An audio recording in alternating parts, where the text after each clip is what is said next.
வணக்கம் நண்பர்களே, நான் அரசு ராஜா. 3 நாளைக்கு முன்னாடி கோயம்புத்தூர்ல ஒரு மாணவிக்கு நடந்த மிகப்பெரிய கொடூரம் தமிழ்நாட்டையே மிகப்பெரிய அதிர்ச்சியில உரைய வச்சதுன்னு சொல்லலாம். இதே மாதிரி 2021 மும்பைல ஒரு டாக்டர் மாணவிக்கு நடந்திருக்கு. முடிஞ்சு போன இந்த மாதிரியான கிரைம் சம்பவங்கள்லாம் ஏன் பேசி பேசி மீடியாக்கெல்லாம் பதட்டத்தை உருவாக்குறீங்க அப்படின்னு நீங்க நினைக்கலாம். இந்த மாதிரியான கிரைம் சம்பவங்களை சொல்றதுக்கு பின்னாடி இருக்கிற காரணம் என்ன அப்படின்னா, இந்த மாதிரியான சம்பவங்கள்ல என்ன பண்ணியிருக்கணும் அப்படிங்கறத தெரிஞ்சுக்கிறத விட என்ன பண்ணக்கூடாது அப்படிங்கிற விழிப்புணர்வை இதை பார்க்கிற ஒரு சிலத்தையாவது ஏற்படுத்துங்கிற நோக்கத்தின் பேர்ல தான் சொல்றோம். சரி, நம்ம நேரடியாக இந்த கிரைம் சம்பவத்துக்குள்ள போகலாம். இது வரைக்கும் இந்த சேனல் நீங்க யாராவது சப்ஸ்கிரைப் பண்ணாம பார்த்துருந்தீங்கன்னா மறக்காம சப்ஸ்கிரைப் பண்ணிட்டு ஒரு லைக்கையும் போட்டு இதை கண்டினியூ பண்ணுங்க. மும்பை நவம்பர் 29, 2021 அந்த பகுதியை சேர்ந்த ஒரு பெண் பேரு சாதிச்சா சனே. இவங்க ஜே காலேஜ்ல 3rd இயர் MBBS ஸ்டூடெண்டா இருக்கிறாங்க. பால்கர் மாவட்டம் போய்சர் இந்த பகுதியை சேர்ந்தவங்க தான். இவங்க அப்பா அம்மா பிசினஸ் பண்றவங்க. இந்த பெண் ரொம்ப நல்லா படிக்கிற ஸ்டூடெண்ட். அன்னைக்கு காலையில 9:58 வீட்டை விட்டு கிளம்பி விரார் ரயில்வே ஸ்டேஷன்ல அவங்க ட்ரெயின் ஏறிருக்காங்க. சரியா 1.5 மணி நேரத்துல இந்த ஜே காலேஜ் ஸ்டேஷன்ல போய் அவங்க இறங்கிருக்கணும். அதுக்கப்புறம் காலேஜ் போயிருக்கணும். அன்னைக்கு எக்ஸாம் எழுதி முடிச்சுட்டு 5 மணிக்கெல்லாம் வீடு திரும்பணும். அதுதான் அவங்களுடைய ரொட்டீன் பிளான். அப்படி வர வேண்டிய பெண் அன்னைக்கு 5 மணிக்கு வீட்டுக்கு வரல அப்படிங்கிறது தெரிஞ்சதும் அவங்க அப்பா அம்மாவுக்கு பதட்டமானுச்சு. சனேவுக்கு தொடர்ச்சியா ஃபோன் பண்ணிட்டே இருக்காங்க. சனே ஃபோனை எடுக்கவே இல்லை. சனேவுடைய ஃப்ரெண்ட்ஸுக்கு ஃபோன் பண்றாங்க. அப்போதான் ஃப்ரெண்ட்ஸ் ஒரு அதிர்ச்சியான விஷயத்தை சொல்றாங்க. என்னன்னா, சனே இன்னைக்கு காலேஜுக்கு வரவே இல்லை, எக்ஸாமும் எழுதல, ஏம்மா அப்படின்னு சொல்லி கேட்கறாங்க. ரொம்ப முக்கியமான எக்ஸாம், எப்படி பொண்ணு இந்த எக்ஸாம் எழுதாம விட்டா அப்படின்னு சொல்லிட்டு பெண்ணுடைய ஃபோனுக்கு தொடர்ச்சியா ட்ரை பண்றாங்க. ஃபோனை எடுக்கவே இல்லை சனே. நண்பர்களுக்கு ஃபோன் பண்றாங்க. அந்த பெண் அடிக்கடி போகக்கூடிய கடைகள், மால்கள், இப்படி எல்லா இடத்துக்கும் போய் தேடுறாங்க. எனக்கு நைட்டு ஃபுல்லா தேடியும் அந்த பெண் கிடைக்கவே இல்லை. ரொம்ப பயந்து போன அவங்க ஃபேமிலி அந்த பகுதியில் இருக்கிற போலீஸ் ஸ்டேஷன்ல போயிட்டு ஒரு மிஸ்ஸிங் கம்ப்ளைண்ட்டை பதிவு பண்றாங்க.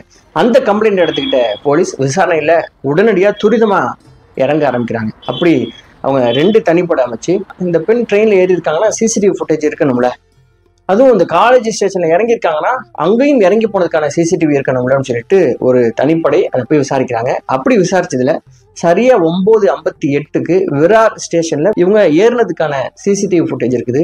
ஆனா ஜே காலேஜ் ஸ்டேஷன்ல இறங்கி அவங்க வெளில போயிருக்கணும்ல, அந்த சிசிடிவி ஃபுட்டேஜ் இல்லை. அதாவது அவங்க இந்த ஸ்டேஷன்ல இறங்கவே இல்லை அப்படிங்கிறது தெரிய வருது. அப்படின்னா இங்க ஏறின பெண் ஏதாவது ஒரு ஸ்டேஷன்ல இறங்கி இருக்கணும்ல, அது எந்த ஸ்டேஷன் சொல்லிட்டு அந்த வழித்தடங்கள்ல இருக்கிற எல்லா ஸ்டேஷன் சிசி ஃபுட்டேஜையும் அவங்க செக் பண்ணும்போது தான் தெரிய வருது. சரியா 12 மணிக்கு என்ன பண்ணியிருக்காங்கன்னா, இந்த சனே அந்தேரியில இறங்கியிருக்காங்க. அதுக்கப்புறம் உள்ளூர் ஒரு ட்ரெயினை பிடிச்சி அங்கிருந்து பாந்திராவில் இறங்கியிருக்காங்க. பாந்திரா ஸ்டேஷனை விட்டு வெளியில போனதுக்கான சிசிடிவி ஃபுட்டேஜ் இருக்குது. அதோட ஸ்கிரீன்ஷாட்டை நான் இதோட இணைக்கிறேன். அந்த டைமையும் பாருங்க, 12:58 நினைக்கிறேன். அந்த டைம்ல அவங்க ஸ்டேஷனை விட்டு வெளில போயிருக்காங்க. அப்படி போன பெண் தான் அதுக்கப்புறம் காணாம போயிருக்காங்க. எங்க போனாங்க, இந்த பெண்ணுக்கு ஏதாவது லவ்வர், பாய் ஃப்ரெண்ட்ஸு, இல்லை எங்கேயாவது சுத்துற பழக்க வழக்கங்கள் இருக்கான்னு சொல்லி எல்லா ரீதியிலையும் போலீஸ் போய் தேடி இருக்காங்க. ஆனா அந்த பெண் சரியா வீட்டுக்கு வர்ற வழக்கமுடைய பெண். அந்த பெண்ணுக்கு எந்த பாய் ஃப்ரெண்டும் கிடையாது. அப்படிங்கிறதுனால ஒருவேளை கடத்தப்பட்டிருக்கலாமோ, அந்த மாதிரி த்ரெட் கால் ஏதாவது வந்திருந்தா எங்களுக்கு இன்ஃபார்ம் பண்ணுங்க சொல்லிட்டு அந்த ரீதியிலையும் முயற்சி பண்றாங்க. அப்படியும் அவங்க கண்டுபிடிக்க முடியல. உடனடியா போலீஸ் என்ன பண்ணாங்கன்னா, இந்த பெண்ணுடைய போட்டோவை பெரிய போஸ்டர்ஸ் அடிச்சு அந்த பகுதி முழுவதும் ஒட்டுறாங்க. அப்படியும் யாருக்கிட்டையுமே பிரயோஜனமான தகவல் போலீஸ்க்கு வரவே இல்லை.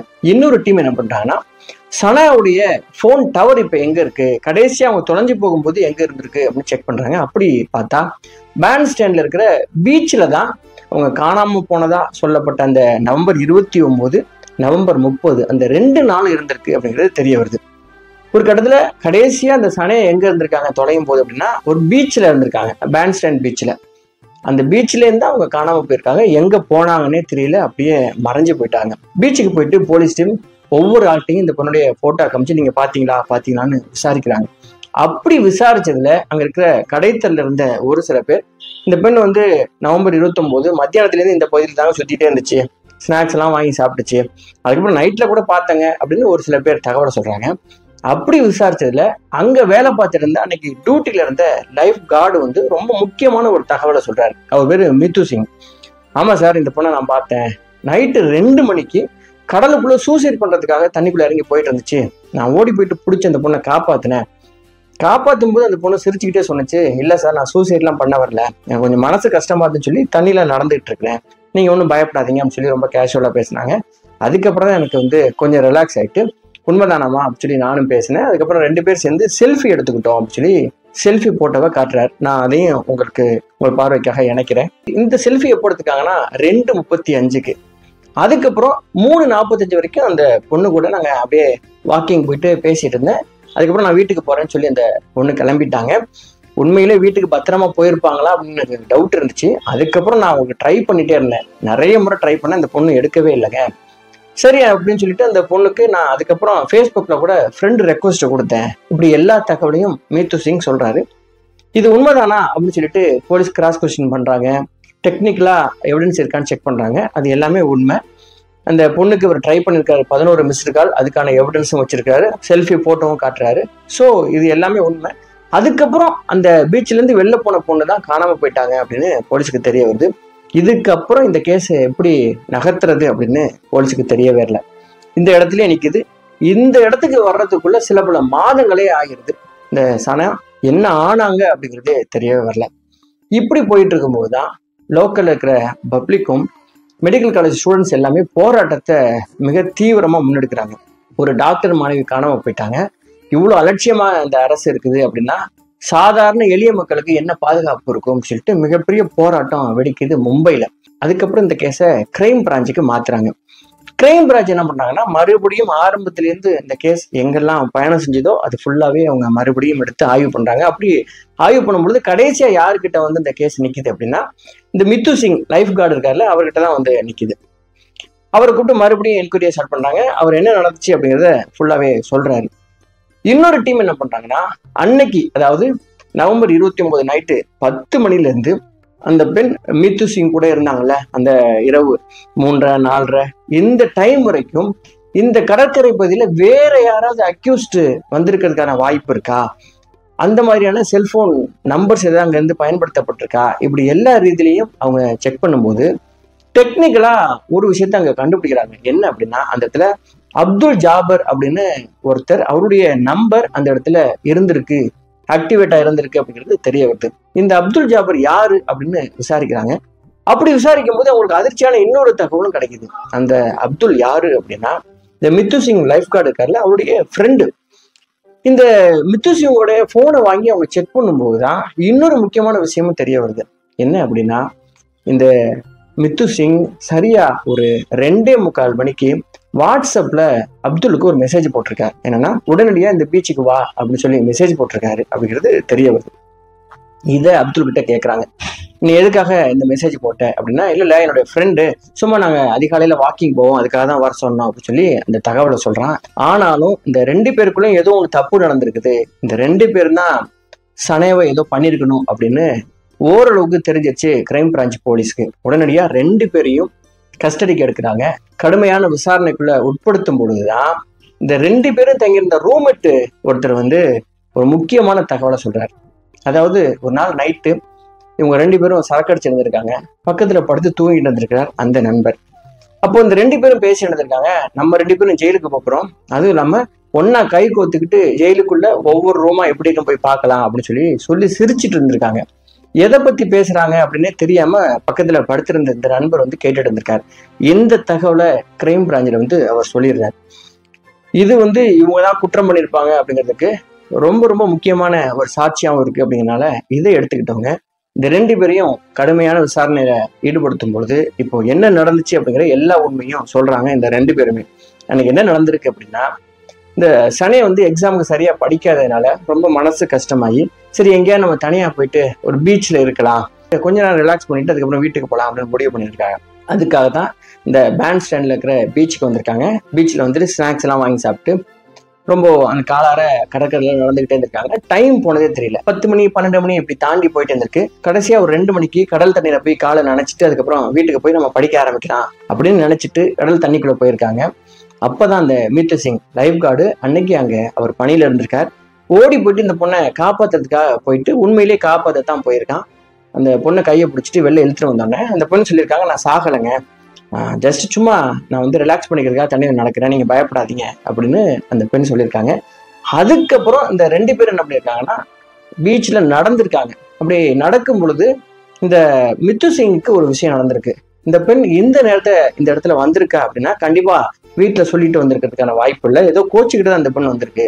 அதனால இந்த பெண்ணை நம்ம தவறா பயன்படுத்தலாம் அப்படின்னு முடிவு பண்ணி அங்கிருந்து தன்னுடைய நண்பனுக்கு வாட்ஸ்அப் மெசேஜ் பண்றான். இந்த மாதிரி ஒரு பொண்ணு கூட இருக்கே, நீ சீக்கிரம் இங்க வா அப்படின்னு. இந்த இடத்துல அப்துல்லும் வந்து சேர்றான். இப்படி 2 பேரும் வந்தோடனே இவன் என்னுடைய நண்பன் அப்படின்னு சொல்லி அறிமுகப்படுத்துறான். 3 பேருமே சேர்ந்து நடந்து போறாங்க. நடந்து எங்க போறாங்க அப்படின்னா ஆள் நடமாட்டமே இல்லாத கடற்கரை பகுதிக்குள்ள போயிட்டாங்க.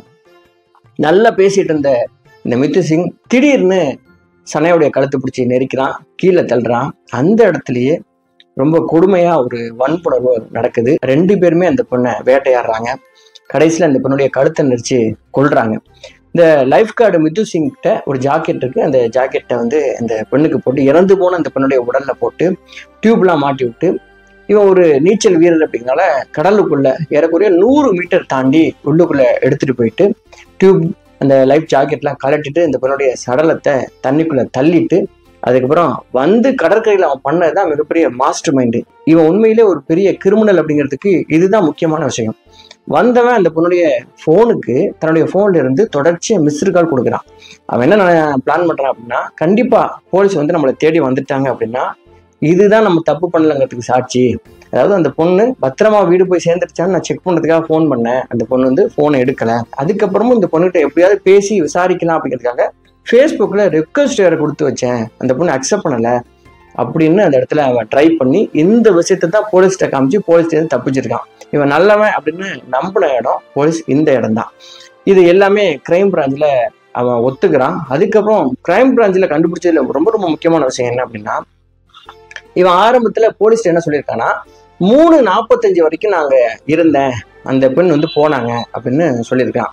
இதுல செல்ஃபி எடுத்தான்ல அது என்ன டைம் அப்படின்னா 2:35க்கு செல்ஃபி எடுத்திருக்கான். அதுக்கப்புறம் 3:45 வரைக்கும் இருந்ததா சொன்னவன் 3:45ல அந்த பொண்ணு வந்து போயிருச்சு அப்படின்னு சொல்றான். ஆனா இவன் அந்த இடத்துல 4:45 வரைக்கும் இருந்திருக்கான் அப்படிங்கிற தகவல் தெரிய வருது. 4:45 வரைக்கும் அவன் பெண் கூடவே இருந்திருக்கானா. 3:45க்கு அந்த பெண்ணை வந்து அவன் கொண்டிருக்கணும். அதுக்கப்புறம் இந்த பெண்ணுடைய சடலத்தை கொண்டு போய் கடல்ல விட்டுருக்கணும். வெளியில வந்துட்டு ஃபோன் பண்ணியிருக்குங்கிற இப்படி போலீஸ் கரெக்டா இந்த சம்பவங்கள் எப்படி நடந்திருக்கும் அப்படிங்கிறத ஒண்ணு ஒண்ணா விளக்குறாங்க. பீச்ல இந்த 2 பேரையும் பார்த்ததுக்கான சாட்சிகள், சம்பவம் நடந்த அன்னைக்கு மித்து சிங் போட்டிருந்த டிஷர்ட்டு, அந்த அப்துல் போட்டிருந்த டிஷர்ட், அப்படி எல்லாத்தையுமே கலெக்ட் பண்றாங்க. டெக்னிக்கல் எவிடன்ஸ் எல்லாத்தையுமே கலெக்ட் பண்றாங்க. இதுக்கப்புறம் இவங்களை கொண்டு போய் கோர்ட்ல நிறுத்துறாங்க. இந்த கேஸ் நடந்துட்டு இருக்கு, இன்னும் தீர்ப்பு வரல.